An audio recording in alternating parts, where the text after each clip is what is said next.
नमो भगवते वासुदेवाय।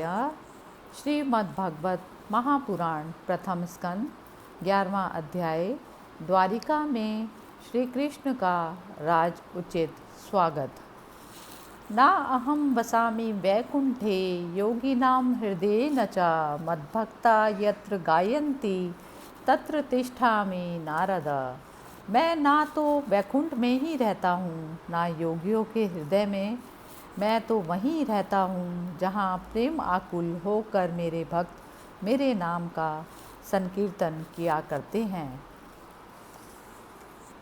सूत जी कहते हैं, श्री कृष्ण ने अपने समृद्ध अनर्थ देश में पहुंचकर वहाँ के लोगों की विरह वेदना बहुत कुछ शांत करते हुए अपना श्रेष्ठ पंचजन्य नामक शंख बजाया। भगवान के होठों की लाली से लाल हुआ वह श्वेत वर्ण का शंख बजते समय उनके कर कमलों में ऐसा शोभायमान हुआ जैसे लाल रंग के कमलों पर बैठकर कोई राजहंस उच्च स्वर से मधुर गान कर रहा हो। भगवान के शंख की वह ध्वनि संसार के भय को भयभीत करने वाली है। उसे सुनकर सारी प्रजा अपने स्वामी श्री कृष्ण के दर्शन की लालसा से नगर के बाहर निकल आई। भगवान श्री कृष्ण आत्माराम हैं। वे अपने आत्मलाभ से ही सदा सर्वदा पूर्ण काम करते हैं। फिर भी जैसे लोग बड़े आदर से भगवान सूर्य को भी दीप दान करते हैं, वैसे ही अनेक प्रकार की भेंटों से प्रजा ने श्री कृष्ण का स्वागत किया। सबके मुख कमल प्रेम से खिल उठे। वे हर्ष गदगद वाणी से सबके सुहृद और संरक्षक भगवान श्री कृष्ण की ठीक वैसे ही स्तुति करने लगे जैसे बालक अपने पिता से अपनी तोतली बोली में बातें करते हैं। स्वामिन, हम आपके उन चरण कमलों को सदा सर्वदा प्रणाम करते हैं जिनकी वंदना ब्रह्मा, शंकर और इंद्र तक करते हैं, जो इस संसार में परम कल्याण चाहने वालों के लिए सर्वोत्तम आश्रय है, जिनकी शरण ले लेने पर परम समर्थ काल भी एक बाल की तक बाका नहीं कर सकता। विश्व भावन, आप ही हमारे माता, सुहृद, स्वामी और पिता हैं। आप ही हमारे सद्गुरु और परम आराध्य देव हैं। आपके चरणों की सेवा से हम कृतार्थ हो रहे हैं। आप ही हमारा कल्याण करें। आहा, हम आपको पाकर सनाथ हो गए, क्योंकि आपके सर्व सौंदर्य सार अनुपम रूप का हम दर्शन करते रहते हैं। कितना सुंदर मुख है, प्रेम रूप मुस्कान से स्निग्ध चितवन। यह दर्शन तो देवताओं के लिए भी दुर्लभ है। कमल नयन श्री कृष्ण, जब आप अपने बंधु बांधवों से मिलने के लिए हस्तिनापुर अथवा ब्रजमंडल चले जाते हैं, तब आपके बिना हमारा एक एक क्षण कोटि कोटि वर्षों के समान लंबा हो जाता है। आपके बिना हमारी दशा वैसी ही हो जाती है जैसी सूर्य के बिना आँखों की। भक्त वत्सल भगवान श्री कृष्ण प्रजा के मुख से ऐसे वचन सुनते हुए और अपनी कृपामयी दृष्टि से उन पर अनुग्रह की वृष्टि करते हुए द्वारिका में प्रविष्ट हुए। जैसे नाग अपनी नगरी भोगवती पातालपुरी की रक्षा करते हैं, वैसे ही भगवान की वह द्वारिकापुरी भी मधु, भोज, दार्शह, अर्ह, कुकर, अंधक और विष्णुवंशी यादवों से, जिनके पराक्रम की तुलना और किसी से नहीं की जा सकती, सुरक्षित थी। वह पुरी समस्त ऋतुओं के संपूर्ण वैभव से संपन्न एवं पवित्र वृक्षों एवं लताओं के कुंजों से युक्त थी। स्थान स्थान पर फलों से पूर्ण उद्यान, पुष्प वाटिकाएँ एवं क्रीड़ावन थे। बीच बीच में कमल युक्त सरोवर नगर की शोभा बढ़ा रहे थे। नगर के फाटकों, महल के दरवाज़ों और सड़कों पर भगवान के स्वागतार्थ वंदनवारें लगाई गई थी। चारों ओर विचित्र ध्वजा पताकाएँ फहरा रही थी, जिनसे उन स्थानों पर धमाका कोई प्रभाव नहीं पड़ता था। उसके राजमार्ग, अन्य अन्य सड़कें, बाजार और चौक झाड़ बुहार कर सुगंधित जल से सींच गए थे। भगवान के स्वागत के लिए बरसाए हुए फल फूल, अक्षत, अंकुर चारों ओर बिखरे हुए थे। घरों के प्रत्येक द्वार पर दही, अक्षत, फल, ईख, जल से भरे हुए कलश, उपहार की वस्तुएं और धूप दीप आदि सजा दिए गए थे। उदार शिरोमणि वसुदेव, अक्रूर, उग्रसेन, अद्भुत, पराक्रमी बलराम, प्रद्युम्न, चारुदेक्षण और जाम्बती नंदन सांब ने जब यह सुना कि हमारे प्रियतम भगवान श्री कृष्ण आ रहे हैं, तब उनके मन में इतना आनंद उमड़ पड़ा कि उन लोगों ने अपने सभी आवश्यक कार्य, सोना, बैठना और भोजन आदि छोड़ दिए। प्रेम के आवेग से उनका हृदय उछलने लगा। वे मंगल शगुन के लिए एक गजराज को आगे करके स्वतेयन पाठ करते हुए और मांगलिक सामग्रियों से सुसज्जित ब्राह्मणों को साथ लेकर चले। शंख और तुरही आदि बाजे बाजने लगे और वेद ध्वनि होने लगी। वे सब हर्षित होकर रथों पर सवार हुए और बड़ी आदर बुद्धि से भगवान की अगवानी करने चले। साथ ही भगवान श्री कृष्ण के दर्शन के लिए उत्सुक सैकड़ों श्रेष्ठ वारांगनाएं, जिनके मुख कपोलों पर चमचमाते हुए कुंडलों की कांति पड़ने से बड़े सुंदर दिखते थे, पालकियों पर चढ़कर भगवान की अगवानी के लिए चलीं। बहुत से नट, नाचने वाले, गाने वाले, विरध बखारने वाले, सूत, मागध और वंदी जन भगवान श्री कृष्ण के अद्भुत चरित्रों का गान करते हुए चले। भगवान श्री कृष्ण ने बंधु बांधवों, नागरिकों और सेवकों से उनकी योग्यता के अनुसार अलग अलग मिलकर सबका सम्मान किया। किसी को सिर झुकाकर प्रणाम किया, किसी को वाणी से अभिवादन किया, किसी को हृदय से लगाया, किसी से हाथ मिलाया, किसी की ओर देखकर मुस्कुरा भर दिए, किसी को केवल प्रेम भरी दृष्टि से देख लिया। जिसकी जो इच्छा थी उसे वही दान वरदान दिया। इस प्रकार चांडाल पर्यंत सबको संतुष्ट करके गुरुजन सब पत्नीक, ब्राह्मण और वृद्धों का तथा दूसरे लोगों का भी आशीर्वाद ग्रहण करते हुए एवं बंदी जनों से विरुद्धावली सुनते हुए सबके साथ भगवान कृष्ण ने नगर में प्रवेश किया। शौनक जी, जिस समय भगवान राजमार्ग से जा रहे थे, उस समय द्वारिका की कुल कामिनियाँ भगवान के दर्शन को ही परमानंद मानकर अपनी अपनी अटारियों पर चढ़ गई। भगवान का वश्य स्थल मूर्तिमान सौंदर्य लक्ष्मी का निवास स्थान है। उनका मुखारविंद नेत्रों के द्वारा पान करने के लिए सौंदर्य सुधा से भरा हुआ पात्र है। उनकी भुजाएं लोकपालों को भी शक्ति देने वाली हैं। उनके चरण कमल भक्त परमहंसों के आश्रय हैं। उनके अंग अंग शोभा के धाम हैं। भगवान की इस छवि को द्वारिकावासी नित्य निरंतर निहारते रहते हैं, फिर भी उनकी आंखें एक क्षण के लिए भी तृप्त नहीं होती। द्वारिका के राजपथ पर भगवान श्री कृष्ण के ऊपर श्वेत वर्ण का छत्र तना हुआ था। श्वेत चमर डुलाए जा रहे थे। चारों ओर से पुष्पों की वर्षा हो रही थी। वे पीताम्बर और वनमाला धारण किए हुए थे। इस समय वे ऐसे शोभायमान हुए मानो श्याम मेघ एक ही साथ सूर्य, चंद्रमा, इंद्रधनुष और बिजली से शोभायमान हों। भगवान सबसे पहले अपने माता पिता के महल में गए। वहाँ उन्होंने बड़े आनंद से देवकी आदि सातों माताओं को चरणों पर सिर रखकर प्रणाम किया और माताओं ने उन्हें अपने हृदय से लगाकर गोद में बिठा लिया। स्नेह के कारण उनके स्तनों से दूध की धारा बहने लगी। उनका हृदय हर्ष से विवल हो गया। वे आनंद के आंसुओं से उनका अभिषेक करने लगी। माताओं से आज्ञा लेकर वे अपने समस्त भोग सामग्रियों से संपन्न सर्वश्रेष्ठ भवन में आए। उसमें 16,000 पत्नियों के अलग अलग महल थे। अपने प्राणनाथ भगवान श्री कृष्ण को बहुत दिन बाहर रहने के बाद घर आया देखकर रानियों के हृदय में बड़ा आनंद हुआ। उन्हें अपने निकट देखकर वे एकाएक ध्यान छोड़कर उठ खड़ी हुई। उन्होंने केवल आसन को ही नहीं बल्कि उन नियमों को भी त्याग दिया जिन्हें उन्हें पति के प्रवासी होने पर ग्रहण किया था। उस समय उनके मुख और नेत्रों में लज्जा छा गई। भगवान के प्रति उनका भाव बड़ा ही गंभीर था। उन्होंने पहले मन ही मन, फिर नेत्रों के द्वारा और तत्पश्चात पुत्रों के बहाने शरीर से उनका आलिंगन किया। शौनक जी, उस समय उनके नेत्रों में जो प्रेम के आंसू छलक आ रहे थे, उन्हें संकोचवश उन्होंने बहुत रोका।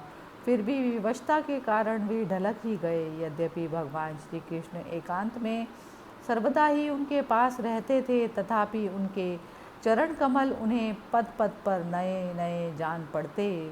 स्वभाव से ही चंचल लक्ष्मी, जिन्हें एक क्षण के लिए भी कभी नहीं छोड़ती, उनकी सन्निधि से किस स्त्री को तृप्ति हो सकती है।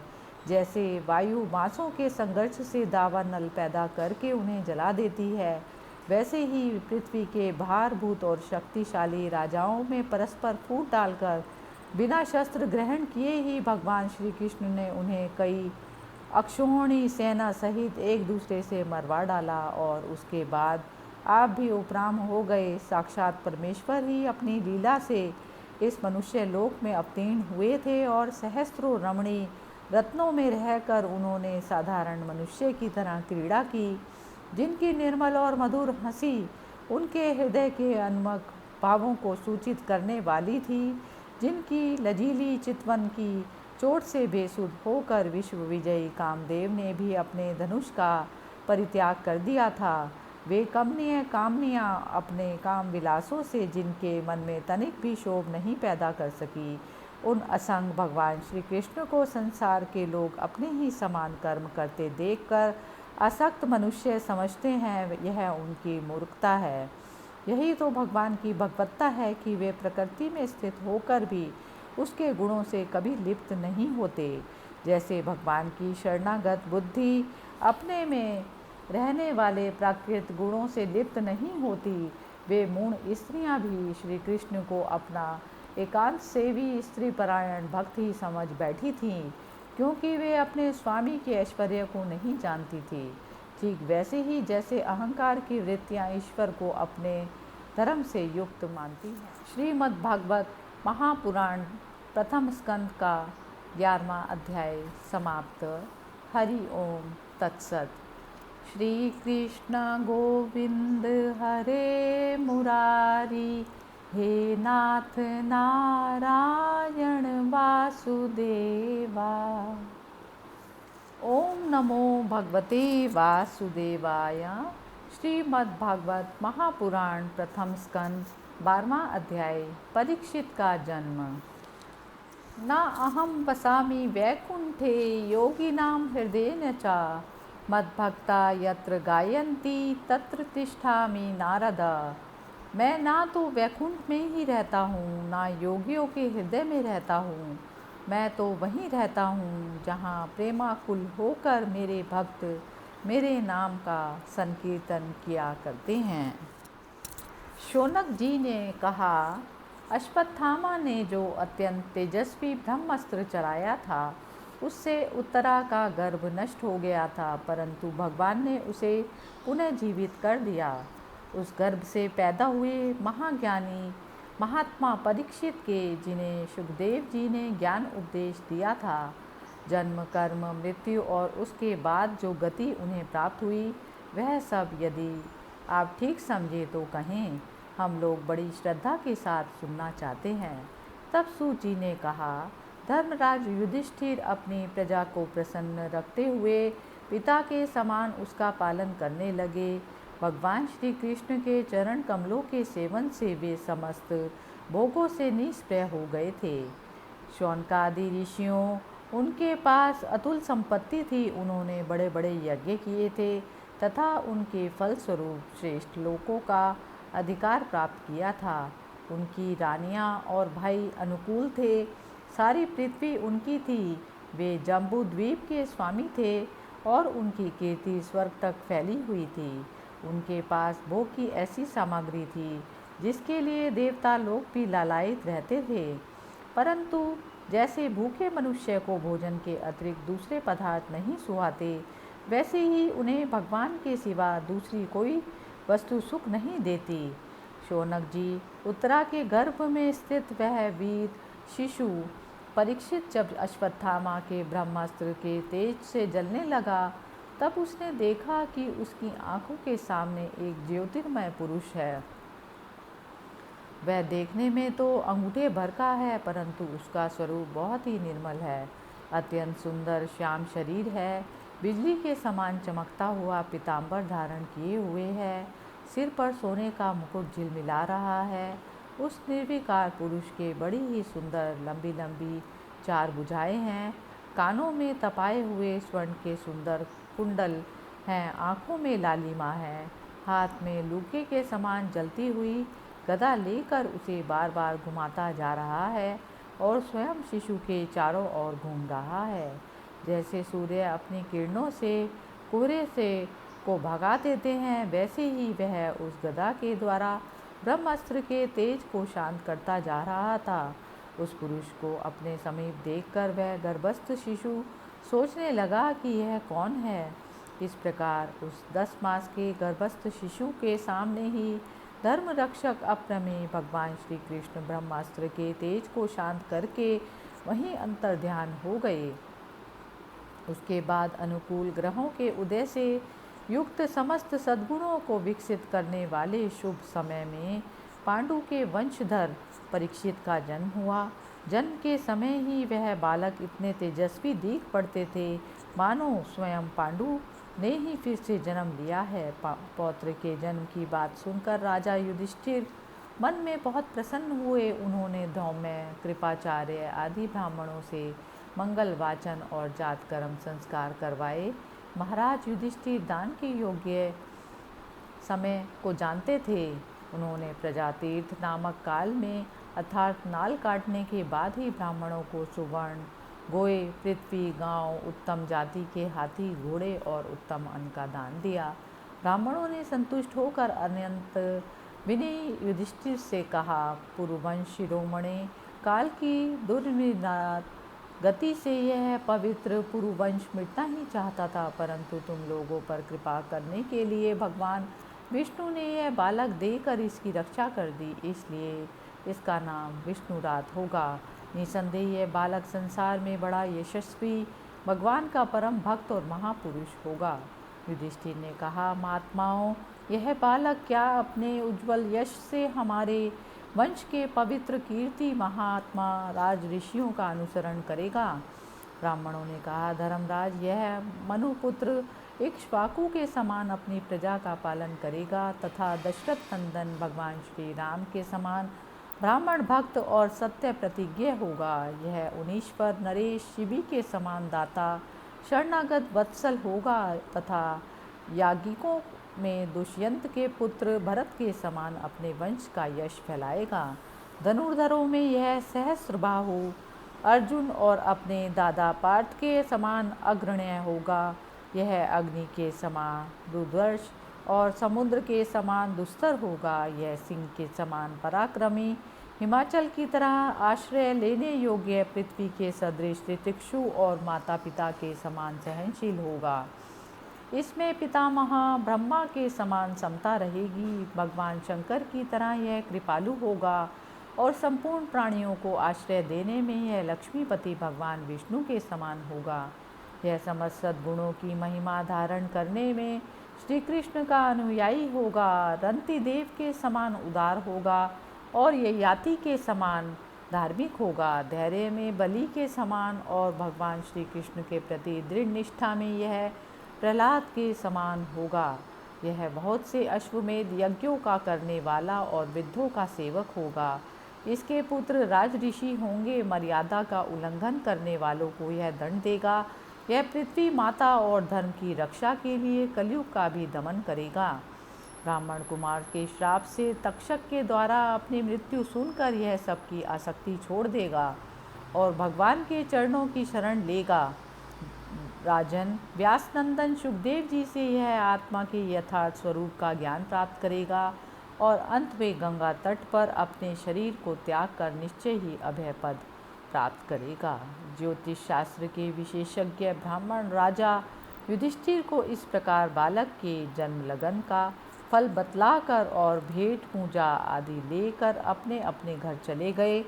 वहीं यह बालक संसार में परीक्षित के नाम से प्रसिद्ध हुआ, क्योंकि वह समर्थ बालक गर्भ में जिस पुरुष का दर्शन पा चुका था उसका स्मरण करता हुआ लोगों में उसी की परीक्षा करता रहता था कि देखें इनमें से कौन सा वह है। जैसे शुक्ल पक्ष में दिन प्रतिदिन चंद्रमा अपनी कलाओं से पूर्ण होता हुआ बढ़ता है, वैसे ही यह राजकुमार भी अपने गुरुजनों के लालन पालन से क्रमशः अनुदिन बढ़ता हुआ शीघ्र ही सयाना हो गया।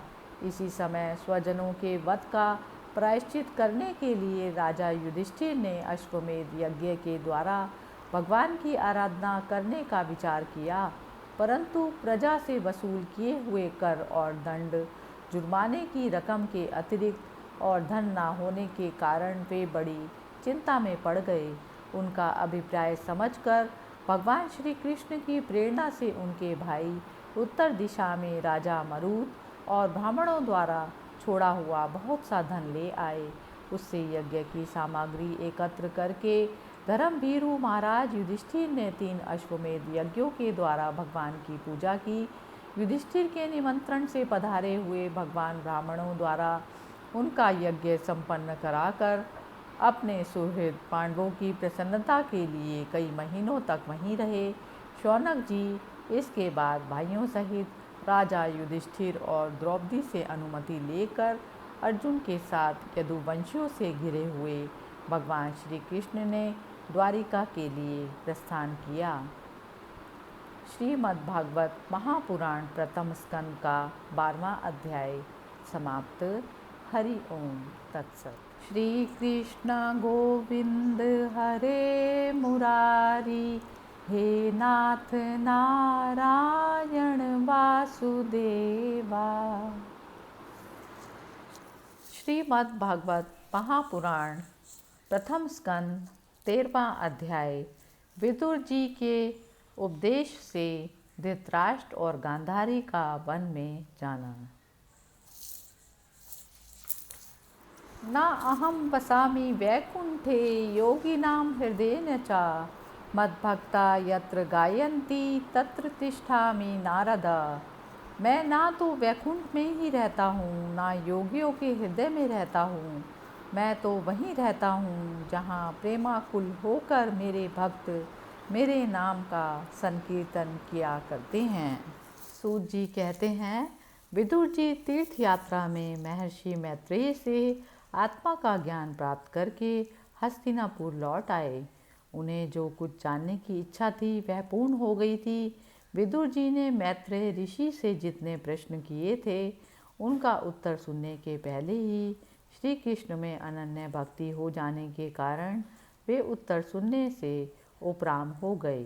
शौनक जी अपने चाचा विदुर जी को आया देख धर्मराज युधिष्ठिर, उनके चारों भाई धृतराष्ट्र, युयुत्सु, संजय, कृपाचार्य, कुंती, गांधारी, द्रौपदी, सुभद्रा, उत्तरा, कृपि तथा पांडव परिवार के अन्य सभी नर नारी और अपने पुत्रों सहित दूसरी स्त्रियां सब के सब बड़ी प्रसन्नता से मानो मृत शरीर में प्राण आ गया हो ऐसा अनुभव करते हुए उनकी अगवानी के लिए सामने गए।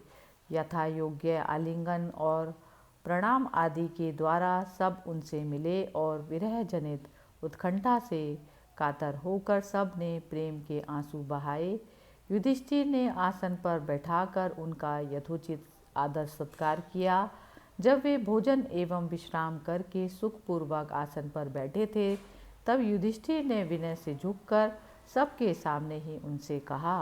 युधिष्ठिर ने कहा, चाचा जी जैसे पक्षी अपने अंडों की पंखों की छाया के नीचे रखकर उन्हें सेते और बढ़ाते हैं, वैसे ही आपने अत्यंत वात्सल्य से अपने कर कमलों की छत्र छाया में हम लोगों को पाला पोसा है। बार बार आपने हमें और हमारी माता को विष दान और लाक्षागृह के दाह आदि विपत्तियों से बचाया है। क्या आप कभी हम लोगों को याद भी करते रहे हैं?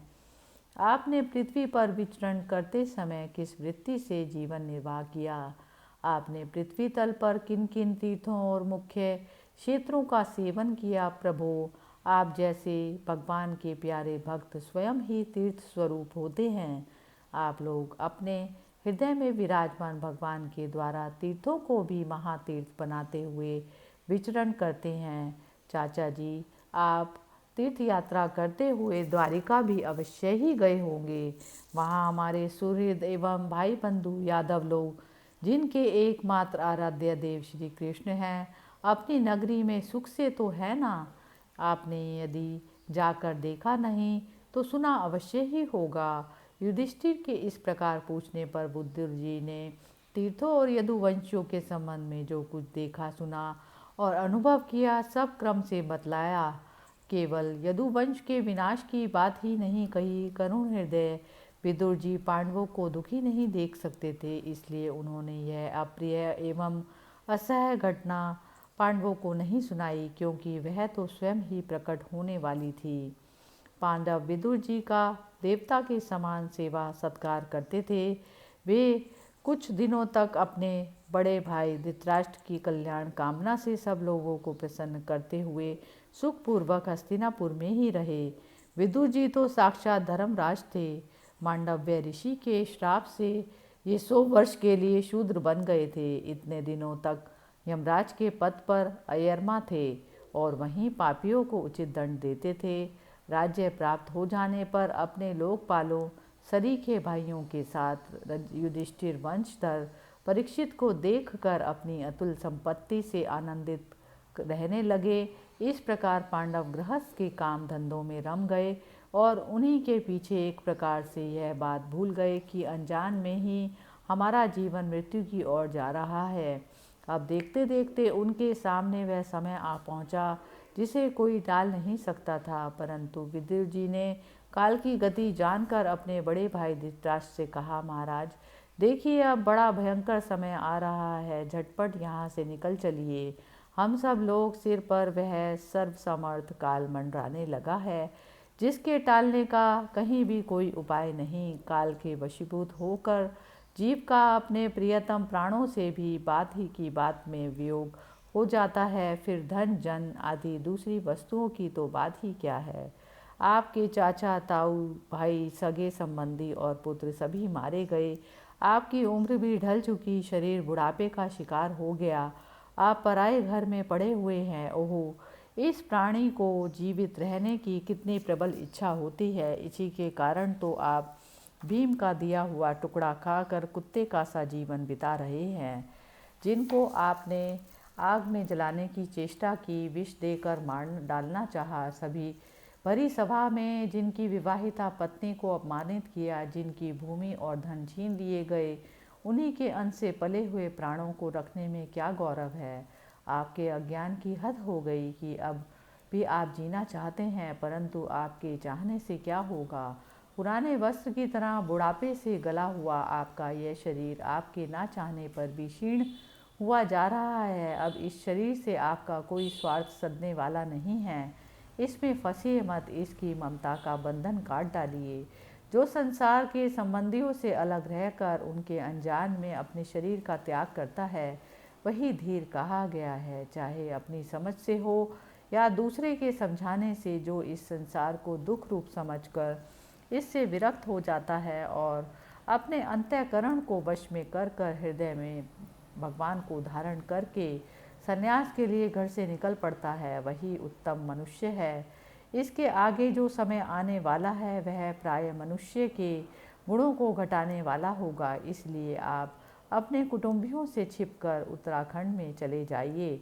जब छोटे भाई विदुर ने अंधे राजा धृतराष्ट्र को इस प्रकार समझाया, तब उनकी प्रज्ञा के नेत्र खुल गए। वे भाई बंधुओं के सुदृढ़ स्नेह पाशों को काटकर अपने छोटे भाई विदुर के दिखलाए हुए मार्ग से निकल पड़े। जब परम पतिव्रता सुबल नंदिनी गांधारी ने देखा कि मेरे पतिदेव तो उस हिमालय की ओर जा रहे हैं जो सन्यासियों को वैसा ही सुख देता है जैसा वीर पुरुषों को लड़ाई के मैदान पर,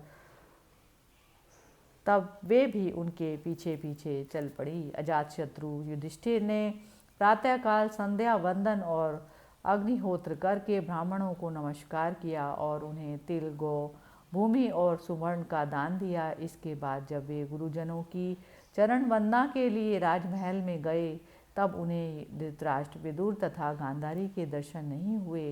युधिष्ठिर ने उद्विग्न चित्त होकर वहीं बैठे हुए संजय से पूछा, संजय, मेरे वे वृद्ध और नेत्रहीन पिता धृतराष्ट्र कहाँ हैं? पुत्र शोक से पीड़ित दुखिया माता गांधारी और मेरे परम हितैषी चाचा विदुर कहाँ चले गए? ताऊ जी अपने पुत्र और बंधु बांधवों के मारे जाने से दुखी थे। मैं बड़ा मंदबुद्धि हूँ, कहीं मुझसे कहीं कोई अपराध तो नहीं हो गया। जब हमारे पिता पांडु की मृत्यु हो गई थी और हम लोग नन्हे नन्हे बच्चे थे तब इन्हीं दोनों चाचाओं ने बड़े बड़े दुख से हमें बचाया था। वे हम पर भी बड़ा प्रेम रखते थे। हाय, वे यहाँ से कहाँ चले गए। सूत जी कहते हैं, संजय अपने स्वामी धृतराष्ट्र को ना पाकर कृपा और स्नेह की विकलता से अत्यंत पीड़ित और विरह आतुर हो रहे थे। वे युधिष्ठिर को कुछ उत्तर ना दे सके। फिर धीरे धीरे बुद्धि के द्वारा उन्होंने अपने चित्त को स्थिर किया। हाथों से आंखों के आंसू पहुँचे और अपने स्वामी धृतराष्ट्र के चरणों का स्मरण करते हुए युधिष्ठिर से कहा। संजय बोले, कुलुनंदन, मुझे आपके दोनों चाचा और गांधारी के संकल्प का कुछ भी पता नहीं। महाबाहो, मुझे तो उन महात्माओं ने ठग लिया। संजय इस प्रकार कह ही रहे थे कि तुम्बरु के साथ देव ऋषि नारद जी वहाँ आ पहुँचे।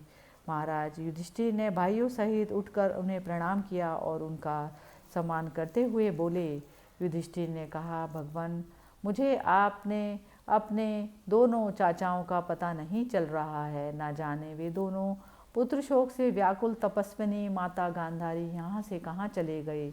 भगवान, अपार समुद्र में कर्णधार के समान आप ही हमारे पारदर्शक हैं। तब भगवान के परम भक्त भगवान में देव ऋषि नारद ने कहा, धर्मराज, तुम किसी के लिए शोक मत करो, क्योंकि यह सारा जगत ईश्वर के वश में है।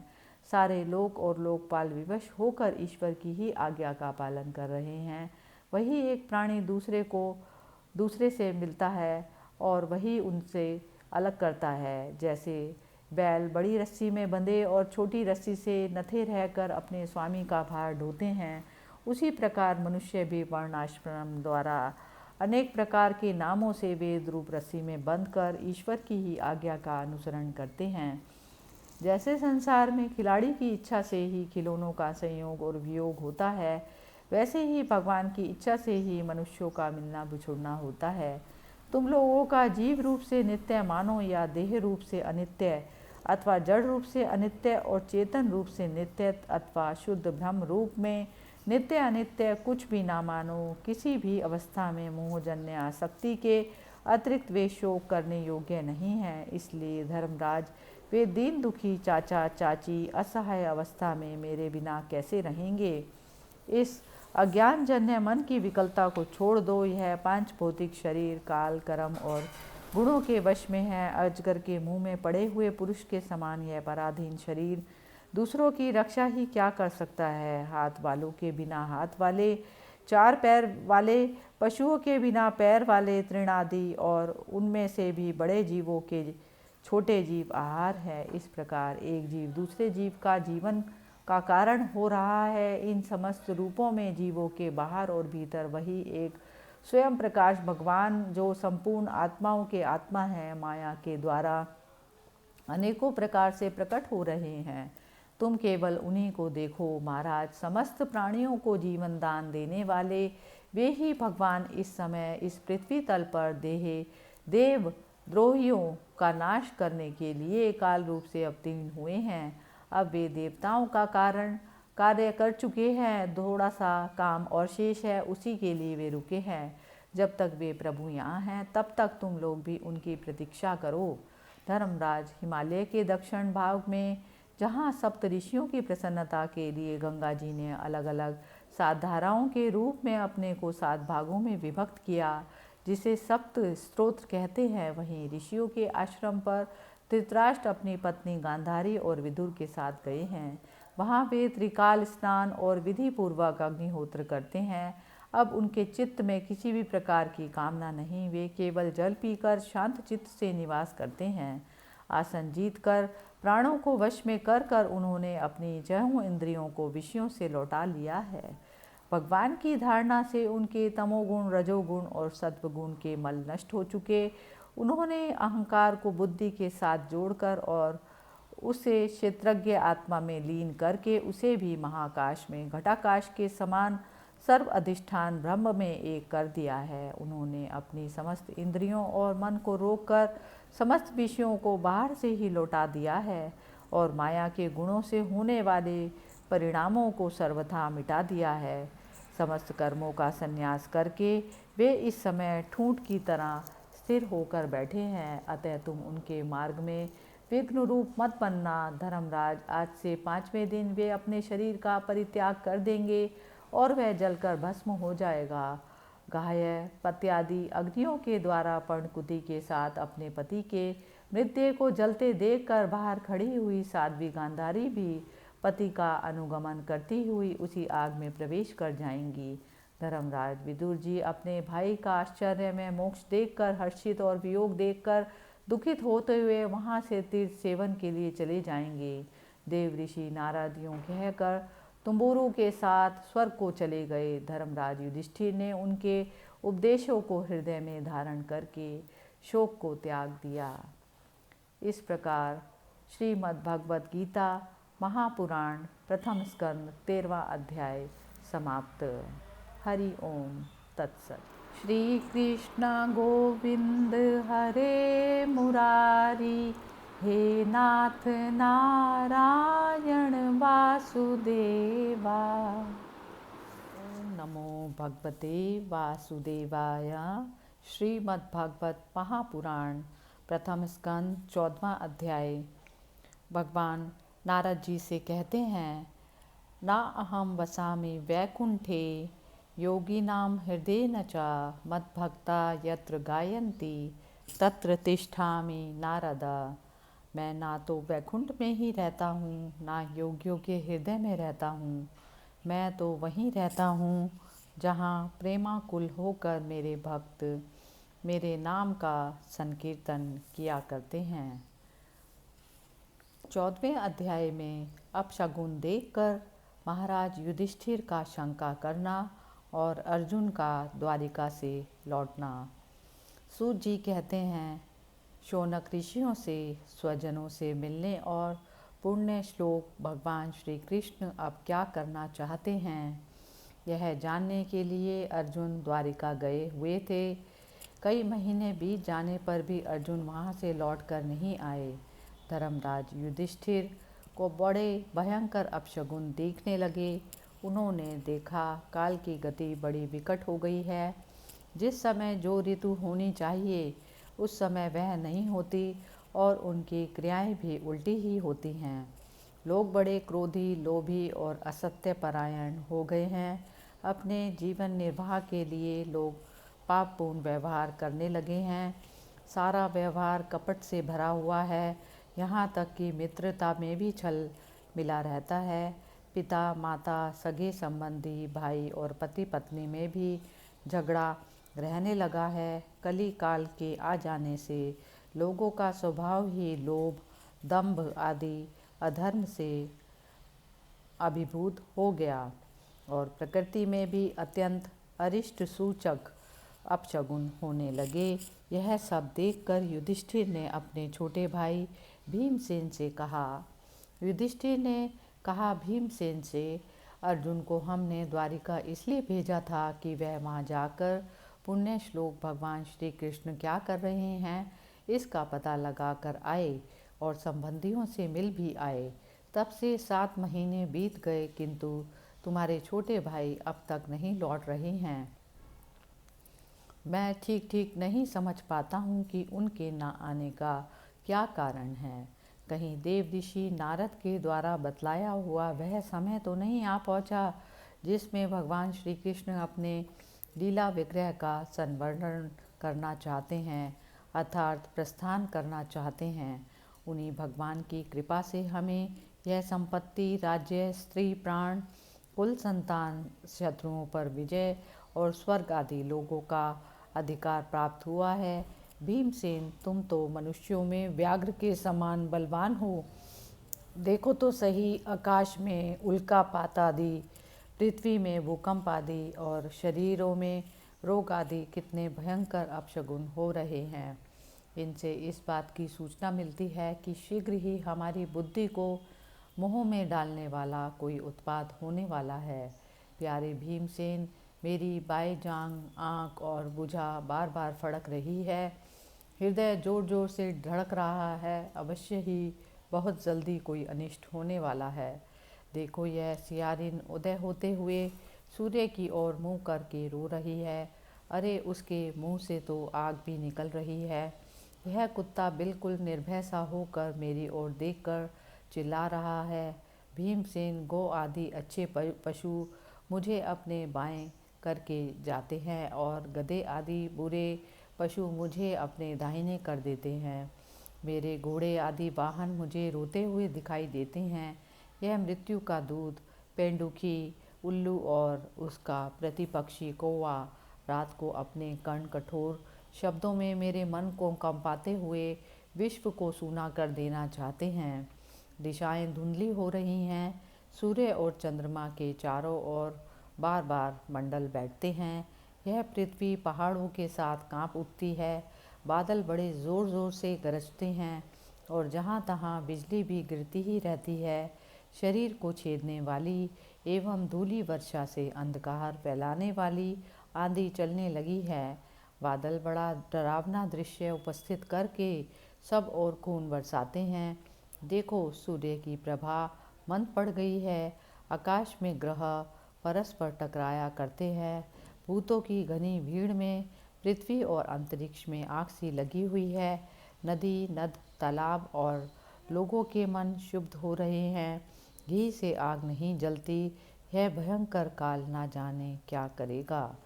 बछड़े दूध नहीं पीते, गोए दुहने नहीं देती, गौशाएँ गौशाला में गोएं आंसू बहा बहा कर रो रही हैं।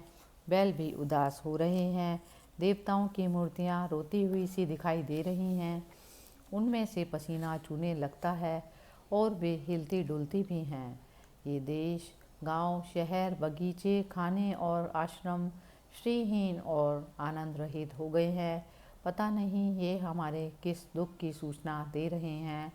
इन बड़े बड़े उत्पातों को देखकर मैं तो ऐसा समझता हूँ कि निश्चय ही यह भाग्यहीना भूमि भगवान के उन चरण कमलों से, जिनका सौंदर्य तथा जिनके ध्वजा वज्र अंकुश आदि विलक्षण चिन्ह और किसी में भी कहीं भी नहीं है, रहित हो गई है।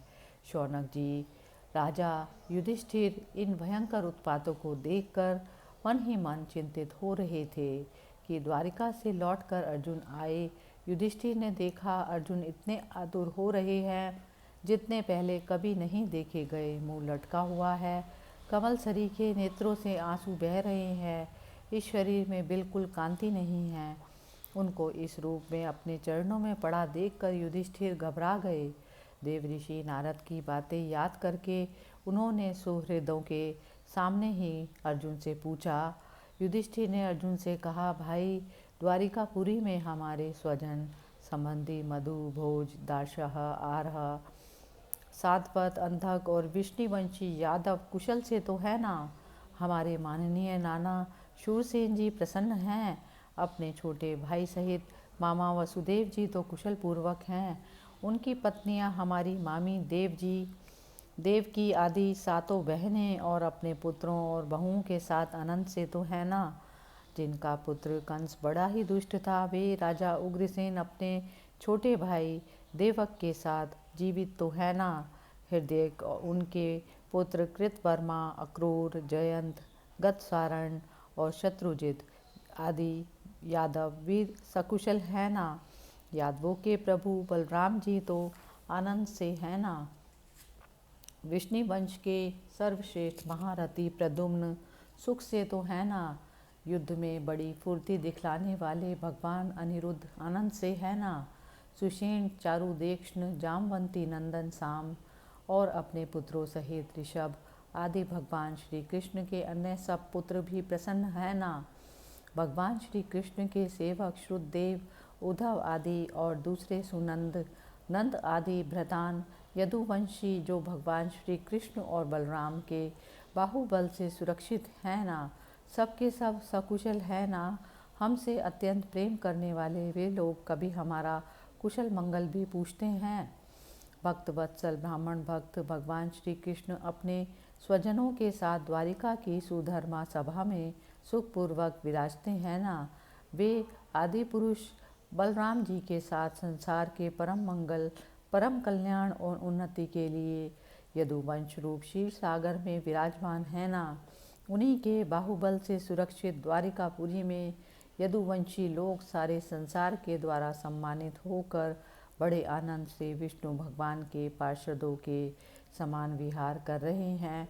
सत्यभामा आदि 16,000 रानियां प्रधान रूप से उनके चरण कमलों की सेवा में ही रत रहकर उनके द्वारा युद्ध में इंद्र आदि देवताओं को भी हराकर इंद्राणी के भोग भोग्य तथा उन्हीं के अभीष्ट परिजात आदि वस्तुओं का उपभोग करती हैं। यदुवंशी वीर श्री कृष्ण के बाहुदंड के प्रभाव से सुरक्षित रहकर निर्भय रहते हैं और बलपूर्वक लाई हुई बड़े बड़े देवताओं के बैठने योग्य सुधर्मा सभा को अपने चरणों से आक्रांत करते हैं। भाई अर्जुन, यह भी बताओ कि तुम स्वयं तो कुशल से हो ना? मुझे तुम श्रीहीन से दिख रहे हो। वहाँ बहुत दिनों तक रहे, कहीं तुम्हारे सम्मान में किसी भी प्रकार की कमी तो नहीं हुई? किसी ने तुम्हारा अपमान तो नहीं कर दिया? कहीं किसी ने दुर्भावपूर्ण अमंगल शब्द आदि के द्वारा तुम्हारा चित्त तो नहीं दुखाया? अथवा किसी आशा से तुम्हारे पास आए हुए याचकों को उनकी मांगी हुई वस्तु या अपनी ओर से कुछ देने की प्रतिज्ञा करके भी तुम दे नहीं सके? तुम सदा शरणागतों की रक्षा करते आए हो। कहीं किसी भी ब्राह्मण, बालक, गौ, बूढ़े, रोगी, अबला अथवा अन्य किसी प्राणी जो तुम्हारी शरण में आया हो, तुमने त्याग तो नहीं कर दिया? कहीं तुमने अगम्या स्त्री से समागम तो नहीं किया? अथवा गमन करने योग्य स्त्री के साथ असत्कार पूर्वक समागम तो नहीं किया? कहीं मार्ग में अपने छोटे अथवा बराबरी वालों से हार तो नहीं गए? अथवा भोजन कराने योग्य बालक और बूढ़ों को छोड़कर तुमने अकेले ही तो भोजन नहीं कर लिया? मेरा विश्वास है कि तुमने ऐसा कोई निंदित काम नहीं किया होगा जो तुम्हारे योग्य ना हो ना हो। अपने परम प्रियतम अभिन्न हृदय परम सुहृद भगवान श्री कृष्ण से तुम रहित हो गए हो। इसी से अपने को शून्य मान रहे हो। इसके सिवा दूसरा कोई कारण नहीं हो सकता जिससे तुमको इतनी मानसिक पीड़ा हो। इस प्रकार सूत जी ने शौनक जी को युधिष्ठिर के इस प्रकार के वचन शौनक ऋषियों को बताए। यहीं पर प्रथम स्कंद का 14वां अध्याय समाप्त होता है। हरि ओम तत्सत। श्री कृष्ण गोविंद हरे मुरारी, हे नाथ नारायण वासुदेवा। भगवते वासुदेवाय। श्रीमद्भागवत महापुराण प्रथम स्कंद 15वां अध्याय। श्री कृष्ण विरह व्यथित पांडवों का परीक्षित को राज्य देकर स्वर्ग सिधारना। भगवान नारद जी से कहते हैं, ना अहम वसामि वैकुंठे योगिनाम हृदय न चा मद्भक्ता यत्र गायन्ति तत्र तिष्ठामि नारद। मैं ना तो वैकुंठ में ही रहता हूँ, ना मैं योगियों के हृदय में रहता हूँ। मैं तो वहीं रहता हूँ जहाँ प्रेमाकुल होकर मेरे भक्त मेरे नाम का संकीर्तन किया करते हैं। सूत जी शौनक ऋषियों से कहते हैं, भगवान श्री कृष्ण के प्यारे सखा अर्जुन एक तो पहले ही श्री कृष्ण के विरह से परेशान हो रहे थे। उस पर राजा युधिष्ठिर ने उनकी विषादग्रस्त मुद्रा को देखकर उसके विषय में कई प्रकार की आशंकाएं करते हुए प्रश्नों की झड़ी लगा दी। शोक से अर्जुन का मुख हृदय कमल सूख गया था, चेहरा फीका पड़ गया था।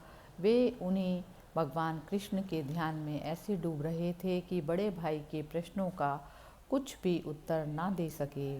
श्री कृष्ण की आंखों से ओझल हो जाने के कारण वे बढ़ी हुई प्रेम जनित उत्कंठा के परवश हो रहे थे। रथ हाँकने टहलने आदि के समय भगवान ने उनके साथ जो मित्रता, अभिन्न हृदयता और प्रेम से भरे हुए व्यवहार किए थे, उनकी याद पर याद आ रही थी। बड़े कष्ट से उन्होंने अपने शोक को और वेग को रोका हुआ था।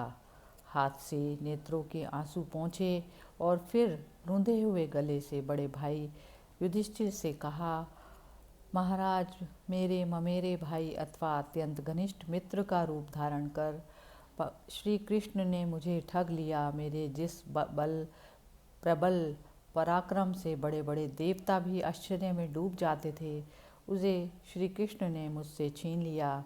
जैसे यह शरीर प्राण से रहित होने पर मृतक कहलाता है, वैसे ही उनके क्षण भर के वियोग से यह संसार अप्रिय दिखने लगा। उनके आश्रय से द्रौपदी स्वयंवर में राजा द्रुपद के घर आए हुए कामोन्मुक्त राजाओं का तेज मैंने हरण कर लिया था। धनुष पर बाण चढ़ाकर मत्स्य वेद किया और इस प्रकार द्रौपदी को प्राप्त किया। उनकी सन्निधि मात्र से मैंने समस्त देवताओं के साथ इंद्र को अपने बल से जीतकर अग्निदेव को उनकी तृप्ति के लिए खांडव वन का दान कर दिया और मैदानव की निर्माण की हुई अलौकिक कला कौशल से युक्त मायामयी सभा प्राप्त की। और आपके यज्ञ में सब ओर से आकर राजाओं ने अनेकों प्रकार की भेंटें समर्पित की। 10,000 हाथियों की शक्ति और बल से संपन्न आपके इन छोटे भाई भीमसेन ने उन्हीं की शक्ति से राजाओं के सिर पर पैर रखने वाले अभिमानी जरासंध का वध किया था।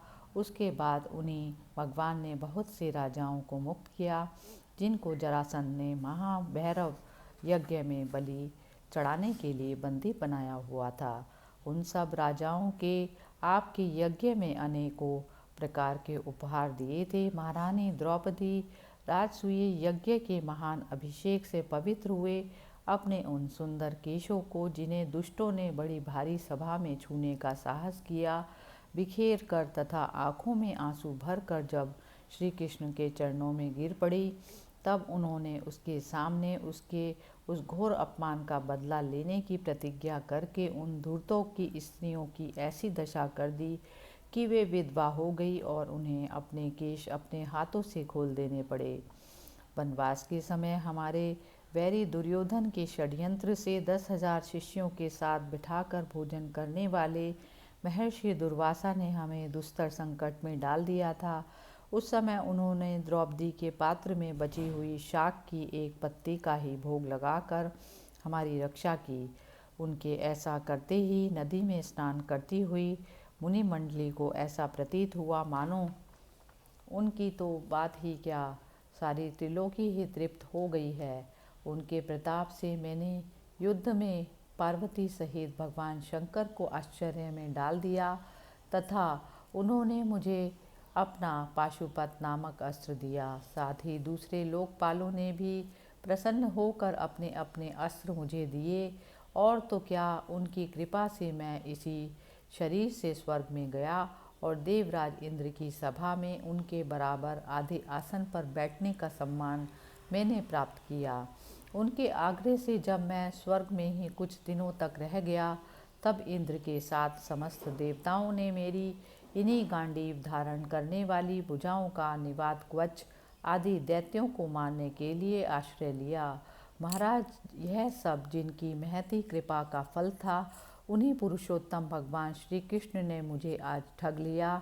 महाराज, कौरवों की सेना भीष्म, द्रोण आदि अजय महामत्स्यों से पूर्ण अपार समुद्र के समान दुस्तर थी, परंतु उनका आश्रय ग्रहण करने अकेले ही रथ पर सवार हो मैं उसे पार कर गया। उन्हीं की सहायता से आपको याद होगा, मैंने शत्रुओं से राजा विराट का सारा गौधन तो वापिस ले ही लिया, साथ ही उनके सिरों पर से चमकते हुए मणिमय मुकुट और अंगों के अलंकार तक छीन लिए थे। भाई जी, कौरवों की सेना भीष्म, कर्ण, द्रोण, शल्य तथा अन्य बड़े बड़े राजाओं और क्षत्रियों वीरों के रथों से शोभायमान थी। उसके सामने मेरे आगे आगे चल कर वे अपनी दृष्टि से ही उन महारथी युद्धपतियों की आयु, मन, उत्साह और बल को छीन लिया करते थे। द्रोणाचार्य, भीष्म, कर्ण, भूरिश्रवा, सुशर्मा, शल्य, जयद्रथ तथा बाहुलिक आदि वीरों ने मुझ पर अपने कभी ना चूकने वाले अस्त्र चलाए थे, परंतु जैसे हिरण्यकश्यप आदि दैत्यों के अस्त्र शस्त्र भगवत भक्त प्रहलाद का स्पर्श नहीं करते थे, वैसे ही उनके शस्त्र अस्त्र मुझे छू तक नहीं सके। यह श्री कृष्ण के भुजदंडों की छत्र छाया में रहने का ही प्रभाव था। श्रेष्ठ पुरुष संसार से मुक्त होने के लिए जिनके चरण कमलों का सेवन करते हैं, अपने आप तक को दे डालने वाले उन भगवान को मुझ दुर्बुद्धि ने सारथी तक बना डाला। आहा, जिस समय मेरे घोड़े थक गए थे और मैं रथ से उतरकर पृथ्वी पर खड़ा था, उस समय बड़े बड़े महारथी शत्रु भी मुझ पर प्रहार ना कर सके, क्योंकि श्री कृष्ण के प्रभाव से उनकी बुद्धि मारी गई थी। महाराज माधव के उन्मुक्त और मधुर मुस्कान से युक्त विनोद भरे एवं हृदय स्पर्शी वचन और उनका मुझे पार्थ, अर्जुन, सखा, कुरुनंदन आदि कहकर पुकारना मुझे याद आने पर मेरे हृदय में उथल पुथल मचा देते हैं। सोते, बैठते, टहलने और अपने संबंध में बड़ी बड़ी बातें करने तथा भोजन आदि करने में हम प्रायः एक साथ रहा करते थे। किसी किसी दिन मैं व्यंग से उन्हें कह बैठता, मित्र, तुम तो बड़े सत्यवादी हो। उस समय भी वे महापुरुष अपनी महानुभावता के कारण जैसे मित्र अपने मित्र का और पिता अपने पुत्र का अपराध सह लेता है, उसी प्रकार मुझ दुर्बुद्धि के अपराधों को वे सह लिया करते थे। महाराज, जो मेरे प्रिय सखा नहीं मेरे हृदय की ही थे, उन्हीं पुरुषोत्तम भगवान से मैं रहित हो गया हूँ। भगवान की पत्नियों को द्वारिका से अपने साथ ला रहा था, परंतु मार्ग में दुष्ट गोपों ने मुझे एक अबला की भांति हरा दिया और मैं उनकी रक्षा ना कर सका। वही मेरा गांडीव धनुष है, वे ही बाण हैं, वही रथ है, वही घोड़े हैं और वही मैं रथी अर्जुन हूँ, जिनके सामने बड़े बड़े राजा लोग सिर झुकाया करते थे।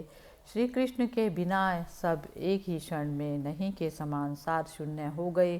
ठीक उसी तरह जैसे भस्म में डाली हुई आहुति, कपट भरी सेवा और ऊसर में बोया हुआ बीज व्यर्थ जाता है। राजन, आपने द्वारिकावासी अपने जिन सुहृद संबंधियों की बात पूछी है, वे ब्राह्मणों के शापवश मोहग्रस्त हो गए और वारुणी मदिरा के पान से मदोन्मुक्त होकर अपरिचितों की भांति आपस में ही एक दूसरे से भिड़ गए और घूंसों से मारपीट करके सब के सब नष्ट हो गए। उनमें से केवल 4-5 ही बचे हैं। वास्तव में यह सर्वशक्तिमान भगवान की ही लीला है कि संसार के प्राणी परस्पर एक दूसरे का पालन पोषण भी करते हैं और एक दूसरे को मार भी डालते हैं। राजन, जिस प्रकार जलचरों में बड़े जंतु छोटों को, बलवान दुर्बलों को एवं बड़े और बलवान भी परस्पर एक दूसरे को खा जाते हैं, उसी प्रकार अतिशय बली और बड़े यदुवंशियों के द्वारा भगवान ने दूसरे राजाओं का संहार कराया। तत्पश्चात यदुवंशियों के द्वारा ही एक दूसरे से यदुवंशी का नाश करा के पूर्ण रूप से पृथ्वी का भार उतार दिया। भगवान श्री कृष्ण ने मुझे जो शिक्षाएं दी थी, वे देश, काल और प्रयोजन के अनुरूप तथा हृदय के ताप को शांत करने वाली थी। स्मरण आते ही वे हमारे चित्त का हरण कर लेती हैं।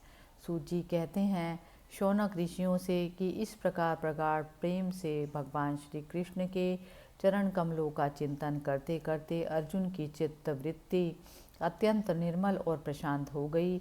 उनकी प्रेममयी शक्ति, भक्ति भगवान श्री कृष्ण के चरण कमलों के अहर्निश चिंतन से अत्यंत बढ़ गई। भक्ति के वेग ने उनके हृदय को मथ कर उनमें से सारे विकारों को बाहर निकाल दिया। उन्हें युद्ध के प्रारंभ में भगवान के द्वारा उपदेश दिया हुआ गीता ज्ञान पुनः स्मरण हो आया, जिसकी काल के व्यवधान और कर्मों के विस्तार के कारण प्रमादवश कुछ दिनों के लिए विस्मृति हो गई थी। ब्रह्म ज्ञान की प्राप्ति से माया का आवरण भंग होकर गुणातीत अवस्था को प्राप्त हो गई। द्वैत का संशय निवृत्त हो गया, सूक्ष्म शरीर भंग हुआ।